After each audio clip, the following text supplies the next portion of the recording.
Painkiller already, episode 420 with our guest Josh at Strain Central. I didn't put it together that we were doing 420 with Josh until I said it out loud 2 seconds ago. You are and Taylor is 2 seconds behind ahead, me, it seems. Oh, I am such a retard. I didn't put that together at all. That's like episode 420 with the pot guy. So that makes sense. Good job, Chiz. Wow.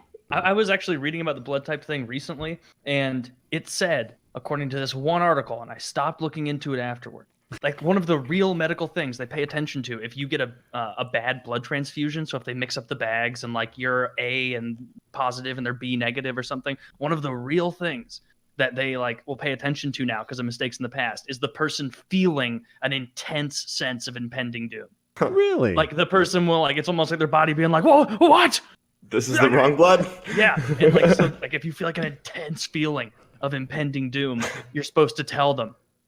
Because it's like, I think you gave me the wrong blood. That's because now that I know that, I'm going to have an intense feeling of impending doom. I was going to say, in that situation, right? I feel like most people would already feel an intense feeling of it. Like it's on your birth certificate, I think, right? I lost that. I got to get I think it is. So, Josh, we were taling about your channel, and I don't. Do you get demonetized? Are you able to successfully make pot-based videos on YouTube? How does that work? So I'm pretty much entirely demonetized at this point, and honestly, like I made for probably like 2 years good monetization money, but have kind of like structured all of this around not making money from YouTube itself. As like I'm pretty conscious of the reality that I'm smoking pot on YouTube for a living, and that's something that like advertisers obviously don't love, and YouTube themselves doesn't have to allow me to do.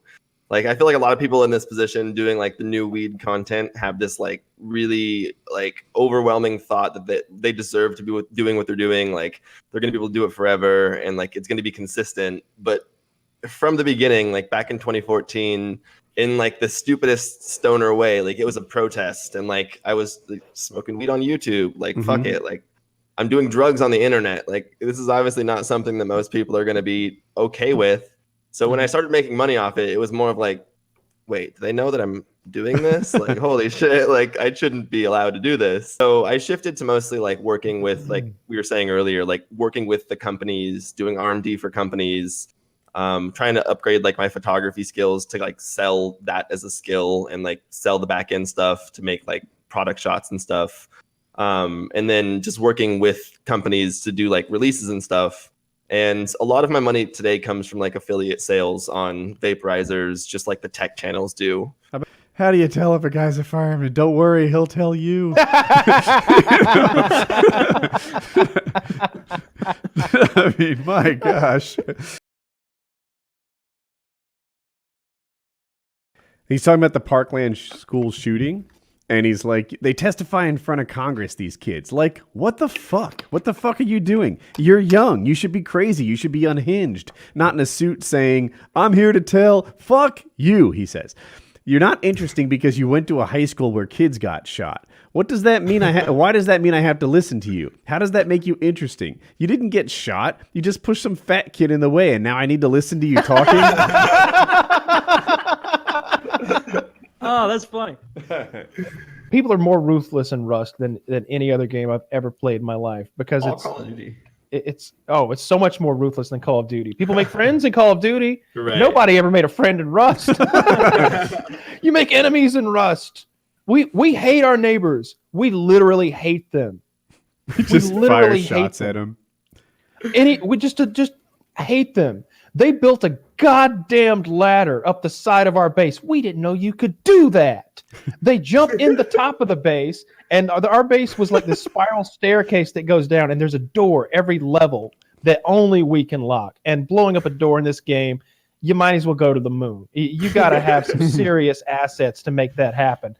So like they kill us, but we respawn in our secret spawn point like outside the base. So we keep going in the bottom of our own base and like going up levels and trying to stop them at level 3, at level 2, at level 1, and they just keep killing us. And by the time they get to level 1, they have access to everything. When we finally get back, they've cleared the place out of everything valuable and destroyed or allowed to despawn anything that they couldn't carry away. When I was like 8, My friend's mom who drove me and her son, my buddy, my best friend at the time in grade school, home from school in the minivan. They had like one of the early minivans that could actually roll down the windows. Or no, she had a Durango, purple Durango, and we'd roll those down. And she would give us pennies, and we would throw pennies at other cars, like either sitting still or driving. And even at the time, I'm maybe 7 or 8. I was like, "This is inappropriate."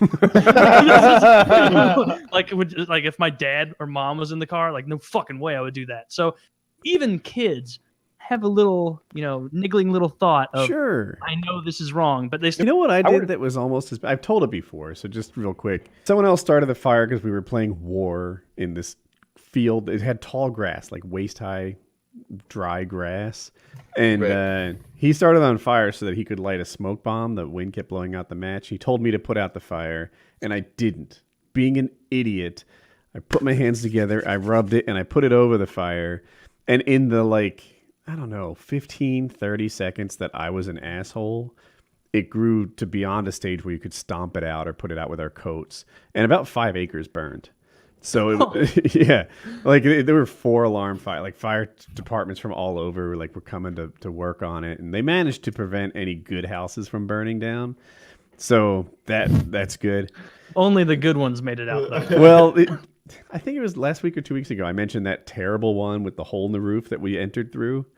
That was in the middle of the fire. I had a friend whose house we would stay over when we were young, and he had an N64, but his idea of everything fun was to take one of those elastic water balloon shooters, and go up. There was a giant, when you turned into his kind of not subdivision, but a road, so they weren't going 15 in a subdivision. People would turn in and be going 30, 35, still a lined road, but you could hide behind all these trees with this. And all he wanted to do was wait until nighttime and then shoot water balloons at the side of cars because it would make an enormous amount of noise when in the dark it hits and boom.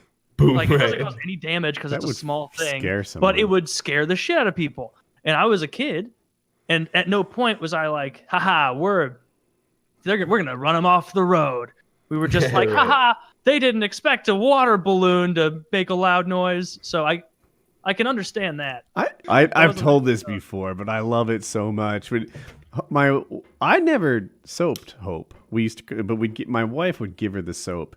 And the first time ever, Hope is 11 or something. And she's just shouting at my wife, right? Holding her ground, nose to nose, yelling at Jackie. And Jackie, she's got to do something about this, right? You can't let your kid, just fucking bully you. So she puts liquid soap on her hand, and she reaches forward, and she, zaps it on her tongue, pow! Snake. But Hope was yelling the whole time, and a bubble came up and floated into the air. I'll never forget. It's one of my parenting highlights. It was the greatest thing ever. After that, were you like, Hope, does this really piss? Does it really piss you off? Another bad word, Hope. In front of your hated it. It took a second for it to register and for her to realize the awful taste that was now in her mouth. But Jackie was just and just coated her tongue, and the bubble came up, and it was gorgeous. Loved it. Kyle's good at video games. He's very current, plays all the time.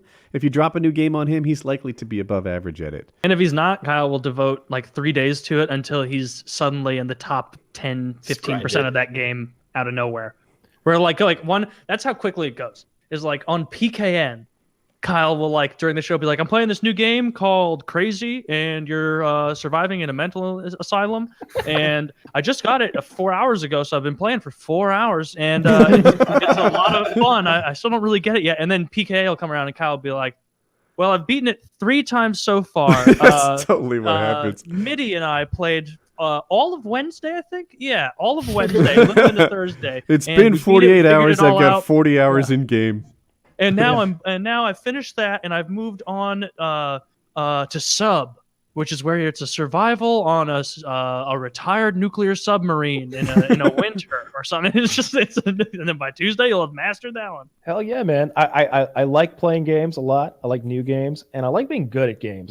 Games aren't fun if you're not good at them, and sometimes it requires not only a lot of practice, but a lot of research. I enjoy the research that is often required to get good at a game. PKA 420.